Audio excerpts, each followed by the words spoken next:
All right. Welcome back to another Ask a Clutter Boss. Good morning, Madonna. Stormy in Tennessee, almost. Um, it's going to be stormy here soon, too. Welcome to, it's not Tuesday, it is Wednesday. Okay, so number one, it's Wednesday, December 18th. Number two, I am sorry for the reschedule this week. My schedule got a little wonky, and the reason I think that I should clear up some confusion here. I am not like a naturally super organized person, which is why decluttering has been so critical to my life. I am organized in some senses, like I understand organization. I have like an intuitive understanding of organization, but I am not an advanced planner. I'm typically late to things. The reason that I'm pretty sure I have ADHD. I'm not just saying that, like I actually believe I should be diagnosed with it. The reason that I am so adamant about decluttering and having a simplified home is because it's actually helped me so much. But ask anyone who knows me, I am I do mess up my schedule quite a lot. Um or I just have things that happen and change because I've got two teenage daughters, so that's like if you know, you know. Uh Yeah, timing, exactly. I love the organizational process, and I love the freedom that I have in my life and the simplicity that I have in my life from being decluttered. I love being able to clean. Yesterday, I was feeling super overwhelmed. Um, but there was just, this is the time of year, right? We have 5 birthdays in between Thanksgiving and Christmas. They're all done now, but um and then the holidays are a lot, and I've been up and down on holiday celebrations for 2 decades now. Whether I should do them, how much I should do, and it shifts with life, right? Sometimes we're all in, sometimes I don't even get a Christmas tree. Like um my children have experienced it all and they are still surviving. They are still around. I don't think that they've missed out on anything. So if you're thinking about dialing back your children's holiday, take it from me. It's going to be okay. It is going to be okay. But last night I was feeling super overwhelmed. I haven't done my laundry in a couple of days. Well, actually, I have done it. I haven't folded it and put it away because, okay, the worst part of laundry is folding it and putting it away. I think we can all agree to that. Um, my dishes were piling up. There were delivery boxes and just packages in many different spots. There's crafting supplies all over the place. It was like an explosion in my house. There's dirt on the floor. Everything needs to be vacuumed. I was feeling really overwhelmed. And I also had a terrible night's sleep, which does not help when you are feeling overwhelmed. It makes it so much worse, right? So the thing that I love about being decluttered and having just a really simplified home is I was able to get on top of all of that really quickly last night. I mean, it took a couple of hours, but I got all the dishes done, all the laundry done, vacuumed, cleared all of my surfaces, wrapped presents. And that's the beauty of having a decluttered and simplified home.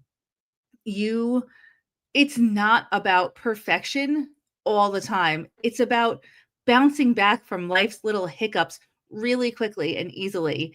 And I think that is really a key point when it comes to decluttering and home organization. Your goal is it's not to never have to do this again. It's to make your life so much easier because you're always going to have to do this in the future. As long as we're alive and we are blessed with life, we will be bringing stuff into our homes and we will have to get stuff out of our homes. We're always going to have to do dishes. We're always going to have to do laundry because we're eating, we're wearing clothing. That is okay. Shifting your mindset around that is so key. And one of the big hurdles that I personally had to overcome with my decluttering.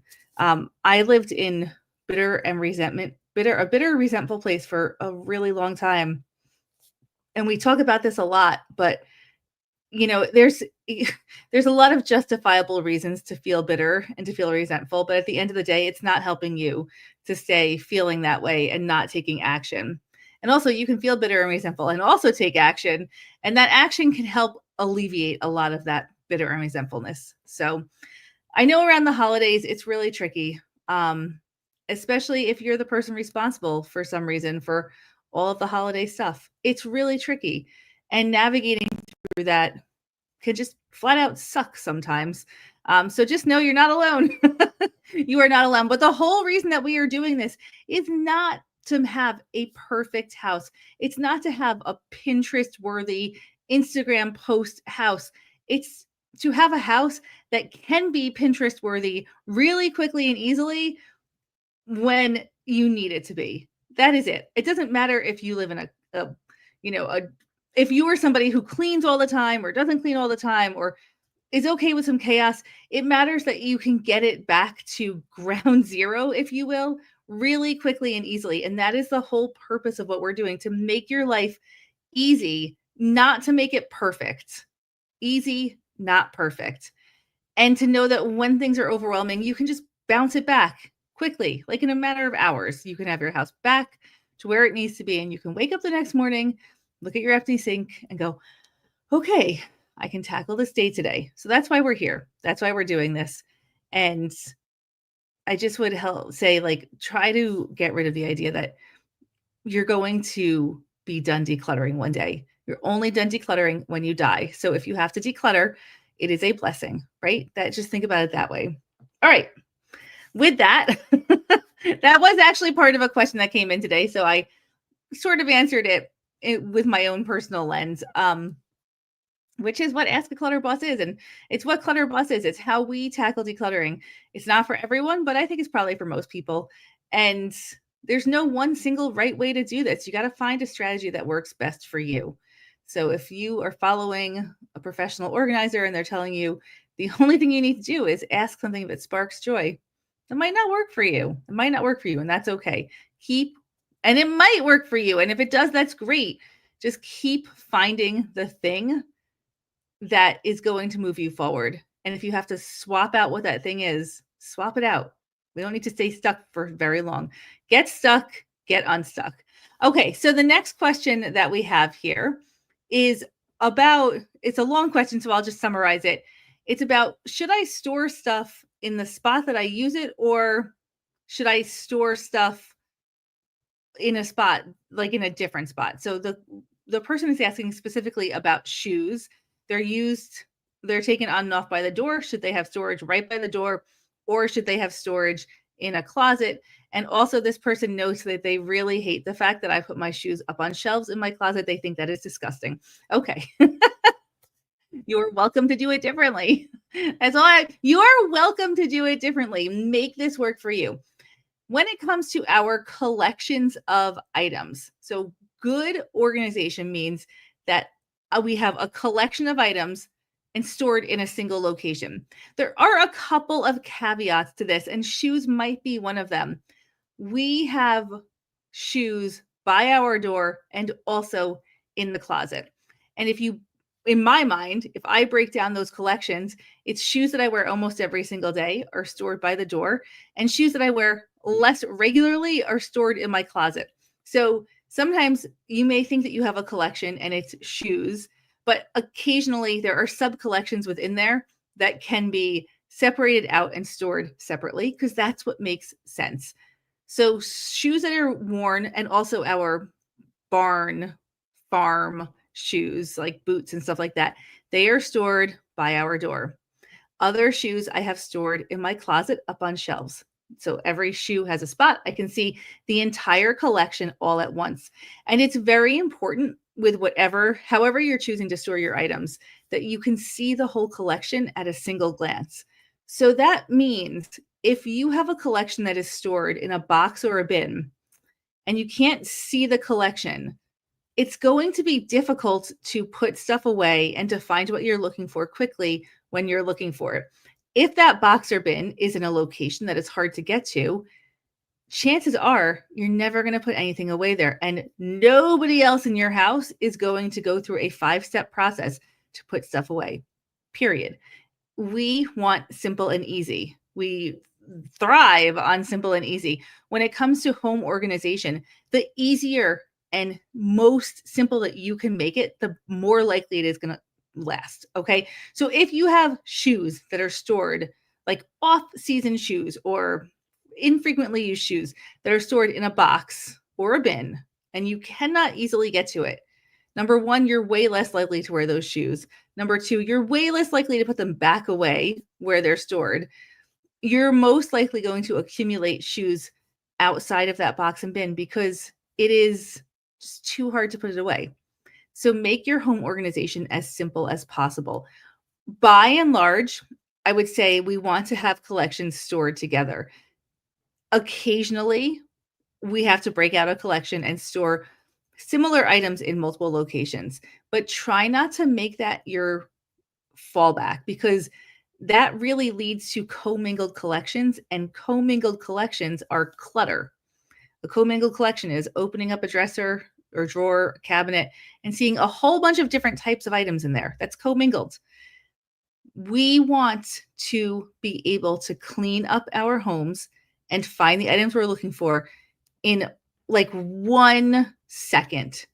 So if you pick up something to put it away and you don't know where it lives, you don't have a home for it, you don't know where that collection is scattered everywhere.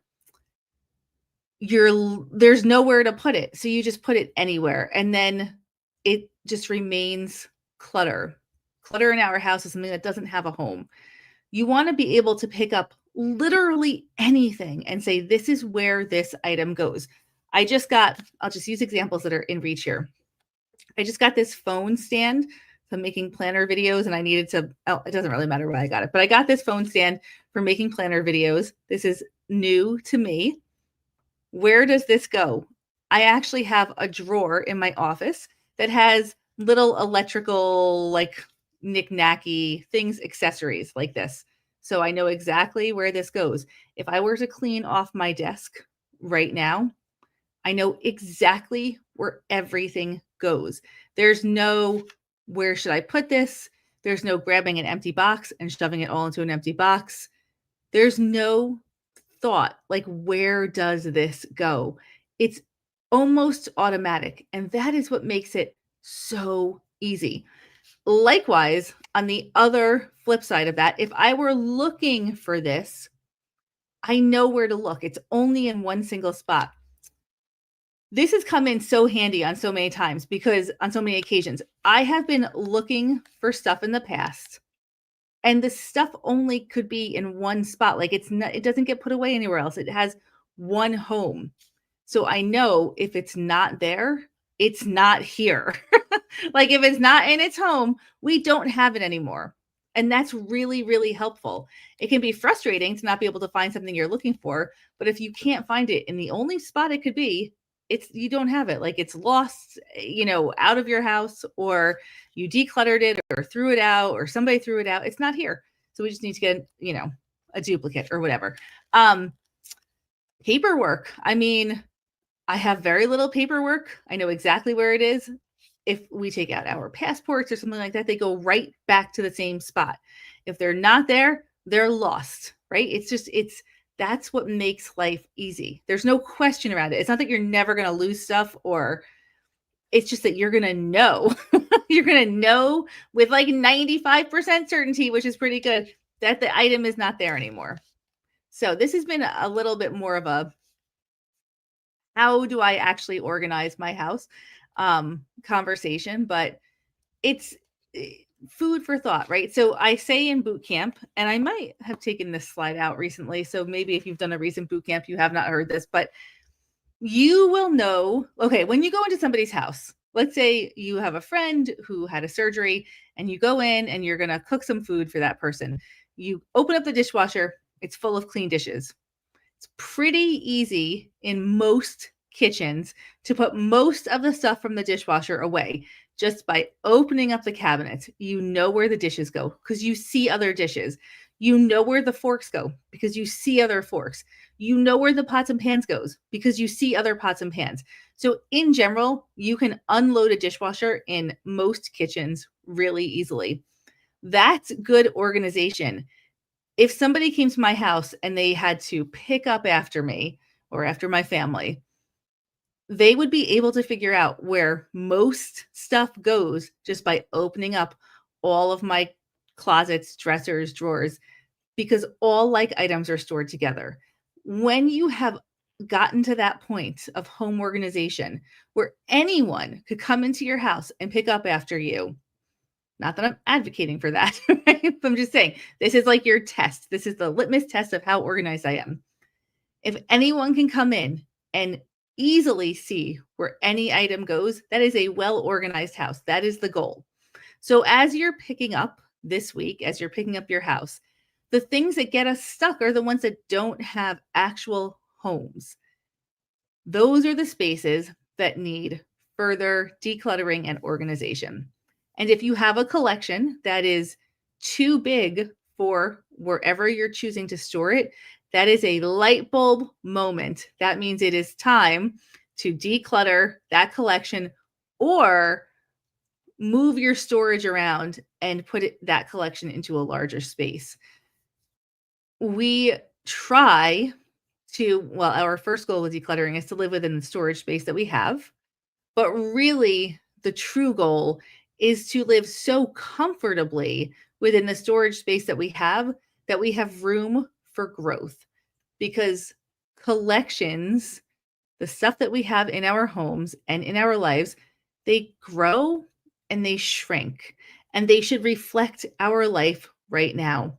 And our life changes pretty frequently. The things that we need to support our life right now are different today than they were 5 years ago.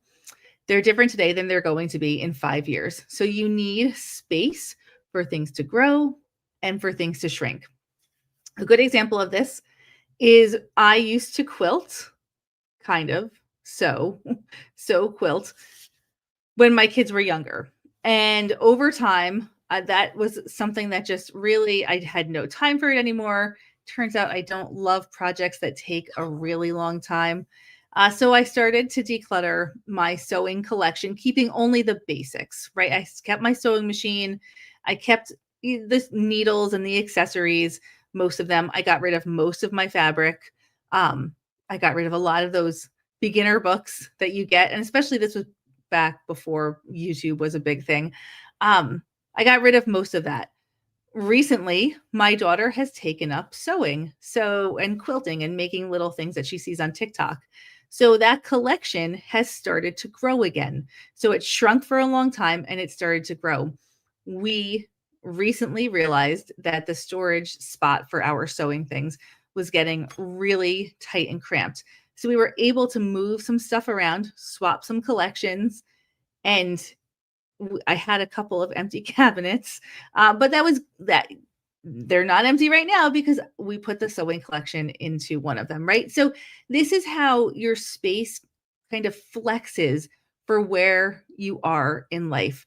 And the more that you can recognize this is reflecting and supporting my life right now, where this really is irrelevant, I don't use it, I don't need it, I can let it go. The more you can make sure that your collections reflect the life that you're living right now, the easier your home is, the more simple it is, the more supportive it is of you in this life at this moment.